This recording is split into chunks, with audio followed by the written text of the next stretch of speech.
Apostle जी, इस भाई का नाम प्रवीण है, साथ में इनकी वाइफ है ईशा, इनके मदर हैं। ये पानीपत हरियाणा से बिलोंग करते हैं। अपोस्टल जी, ये भाई अपनी गवाही में बताते हैं। अब ये गवाही का मुझे पता था, तो मैंने उससे रियल में बता दिया क्या क्या पावर थी।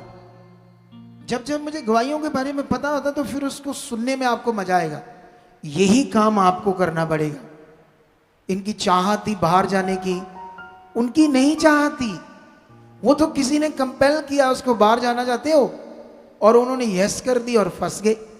ये ध्यान रखना पड़ेगा, क्योंकि मैंने तो सुना था, अगर मैंने नहीं सुना होता उनकी प्रॉब्लम तो फिर मुझे पता नहीं चलना था। इसलिए गवाही को उतना जबरदस्त तरीके से बताओ उनका मैटर सुनकर, ताकि दुनिया को पता चले सच्चा परमेश्वर कौन है।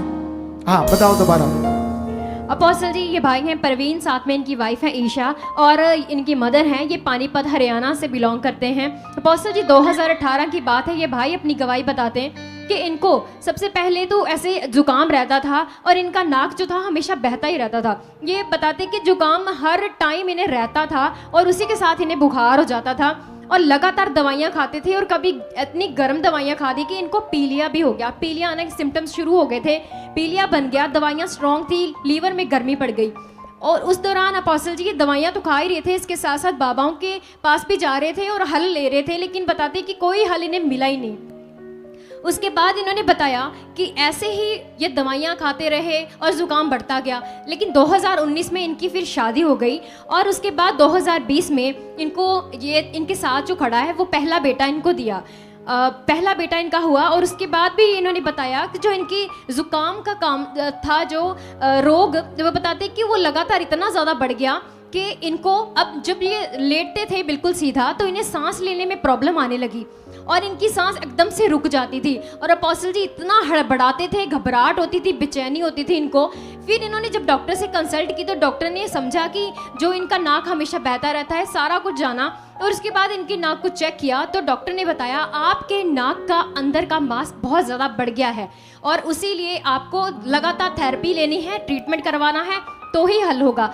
ये अपोस्टल जी लगातार इंजेक्शन ले रहे थे, दवाइयाँ खा रहे थे, पर हल नहीं मिलता था। डॉक्टर ने बोला आप थेरेपी शुरू करते हैं।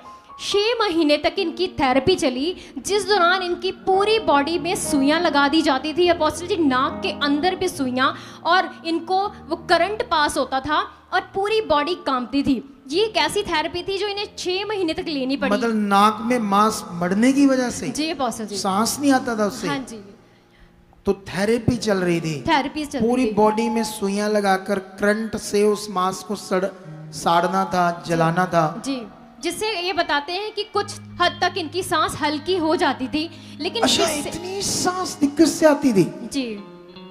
फिर क्या होता है? फिर उसके बाद अपोस्टल जी इन्होंने बताया कि फाइनली जब थेरेपी से हल नहीं मिलता था, मांस बार बार बढ़ता था, सांस नहीं आ रही थी, तो डॉक्टर ने बोला ऑपरेशन होगा, नाक की सर्जरी करके फिर ही हल मिलेगा आपको। ठीक है। इनको ऑपरेशन फाइनली बोल दिया था। तो उसके बाद अपोस्टल जी 2018 से 22 तक ऐसे ही इनका ट्रीटमेंट लगातार चला, लेकिन इन्होंने ऑपरेशन नहीं करवाया। फिर इन्होंने बताया कि 2022 में इनको सुखपाल आना मिनिस्ट्री की ओर से गुड न्यूज़ मिली परमेश्वर की।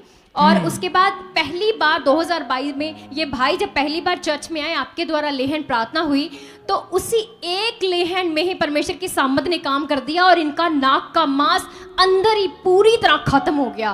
वो कब? 2022 में आया था? जी। सोच लो, थेरेपी कितना टाइम चलती रही इसकी? 6 महीने थेरेपी। 6 महीने करंट लगाकर उस मांस को जलाते थे, और जब थेरेपी लगती थी, कुछ सांस आता था, जैसे ही वो फिर मांस बढ़ जाता था, फिर थेरेपी लगती थी। सोचो इसके बारे में, बेचारे के बारे में। और फाइनली उन्होंने बोला अब ऑपरेट करके इसका मांस सारा अंदर से काटा जाएगा, तब जाकर इसको आराम मिलेगा। लेकिन फिर ये 22 में हमारे पास आया, इसका प्रार्थना हुई और प्रार्थना के बाद ये हील हो गए, ये पूरा हील हो गया जी। और अपोस्टल जी उसके बाद ये जो सिस्टर है, इनकी वाइफ, ये बताते कि 2023 में अचानक से इनको ब्लीडिंग शुरू हो गई और इनकी ब्लीडिंग रुकती थी नहीं, एक महीना लगातार इनको खून बहता रहता था।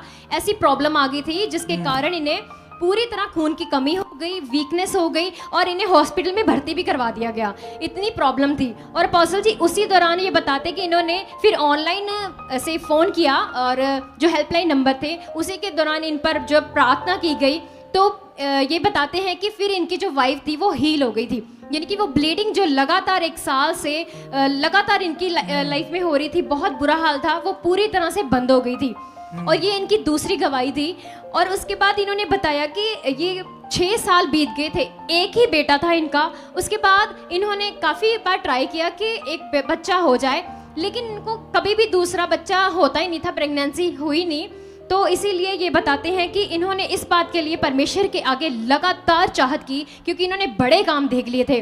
फिर बताते कि ये जब 2024 21 दिन की लगातार प्रे चल रही थी अपोस्टल जी, उन्हीं दिनों में इन्होंने ऑनलाइन सिस्टर ने पेट पर हाथ रखकर वर्ड को ही रिसीव किया।